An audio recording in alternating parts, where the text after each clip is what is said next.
If you were watching last night's program, you would have heard us mention a company called Cambridge Analytica. Now, this is a firm that collects data, but now it's being linked to an alleged breach of information security with Facebook that could potentially affect tens of millions of people, with big political implications as well. Joining us now to discuss this is Tom Muren from the Australian Strategic Policy Institute. Tom, good of you to join us. You're an expert in cyber security, and I want you, for our viewers' sake, to just give us an overview of what Cambridge Analytica is, what it does.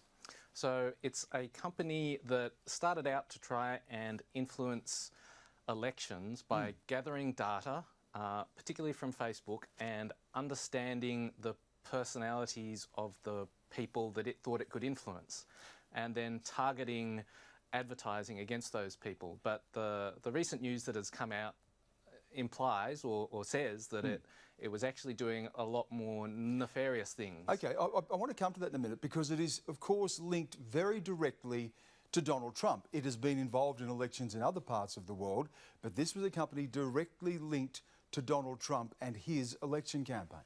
Yeah, so he, I think through Steve Bannon, was involved in the company, and no doubt they used the technology that they had to try and influence that election. So using companies to try and gather data and help with election campaigns isn't something new. So in fact, Barack Obama used Facebook data to try and improve his elections.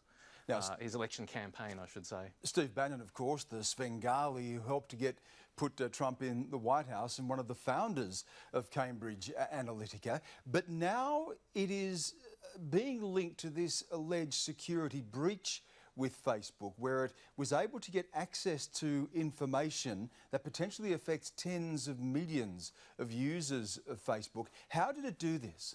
Yeah, so breach is both the right word and not the right word in this case. So for a whole 5 years, you, Stan, could volunteer to share the information of all your friends on Facebook. So there's no way that all your friends could consent, but if you had used the right third-party app, you could say, click, I agree. And that held from about 2010 to 2015. So that seems to me like a tremendous, well, breach of trust. And of course, all this information then being available to a company like Cambridge Analytica. But breach, as you say, may not be the right word, because initially the Facebook user was agreeing to release or divulge this information. Yeah, so I'm not a Facebook user, but if I was, I could agree to share my information. But in this case, you could agree to share not only your information, but the information of all your friends. So I think that's the real problem. There's no way that you can, on behalf of all your friends, agree to share their information. Now, of course, this information is then used to be able to create profiles. It's used in influencing voters at elections. But there's something more to this now as well, and that is that British television, in an undercover operation, has revealed that Cambridge Analytica is also involved in more nefarious activities, potentially compromising people, entrapment, using sexual scandals to compromise people. It goes much further than just gathering information, doesn't it?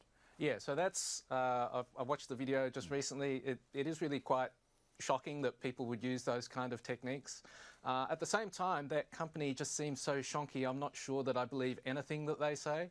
So they talk about psychometric profiling to really pick out individuals and prey on their weaknesses. And that seems to me to be not that plausible, to be honest. I think that these are the sort of techniques people talk about, but I don't know that anyone's shown that they're truly, really effective. What does this then mean in the Facebook age, where information is so readily available? And does this potentially impact on Facebook as well? Serious questions being asked of that company. So people are always concerned about Facebook because its business model is really to learn about its users and to sell that data to other people. Now, on one hand, I've just been skeptical. I've said I'm not sure how well that really works, but Facebook is a company that earns billions of dollars based on learning about its users and marketing to them.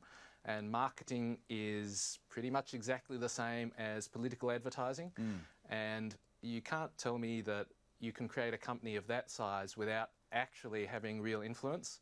So I think I've got mixed feelings. On one hand, I'm sceptical about how effective it is, but it does to some degree work. And I think this raises real questions about how influential Facebook is. Does it need some kind of regulation? Okay, I want to stop you on that point, on regulation, because it does get down to what can governments do about this. Information offered up freely, but information that can't necessarily be secured, and information that could be manipulated in other ways with political outcomes as well. And in the era of meddling in foreign elections and allegations about Russia and so on, what about a country like Australia? The situation for us here, what can feasibly be done in a circumstance like this? So one thing the Europeans have done is they've made their privacy regulations really a lot stricter than Australia's are now. So in Australia, just in February, we got a law about notifiable data breaches. Now, I think in this case, it wouldn't fall, the Cambridge Analytica example wouldn't actually fall under the remit of the law that we have now. So I think there's a case that the law that we have is strengthened. The European law, the General Data Protection Regulation, really is based on the principle that as an owner of my own data, well, that I own my own data and I should decide what happens to it. And I think that's a good principle to start with. If you can, that's one of the egregious things in the Cambridge Analytica case, is that people's data was used without their consent. Another moving further along, I think we need to think a lot more about the framework of democracy and how we deal with incidents like the Russian attack on the US election. What would we do in Australia? To me, that needs a bipartisan approach to try and see what the possibilities are. And indeed, they're still working through this in the United States with the Mueller investigation to get to the bottom of that in the first place. But this is a brave new world, Tom. Thank you so much for joining us. Tom Uren there from ASPI. Thank you. Thank you, Stan.